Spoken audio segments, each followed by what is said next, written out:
drží u vás futbal nad hladinou? Ženy či chlapi? Jasné. Tu vpredu, že ženy! Je pravda, že sme hrali strašne veľa koncertov a na akúkoľvek otázku sa nám ešte nestalo, že by ženy boli ticho.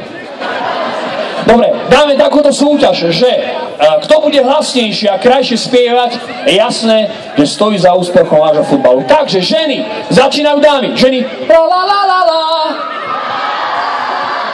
To boli ženy a deti. Nie som si istý, či má zmysel odpravovať mužské pokolenie. Podľa mňa to dajú krajšie, ale ako bola vyhlásená súťaž, tak fair podmienky. Chlapi, la la la la la.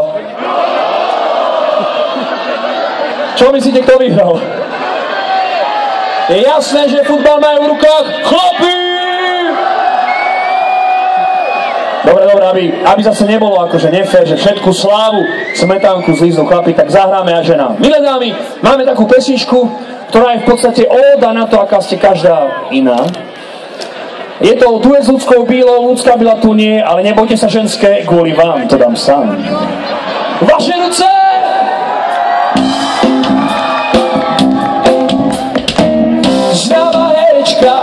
Z nášho divadla. Ak by som bola v piesni, tak by som odpadla. Tak som mi napísal a už vrach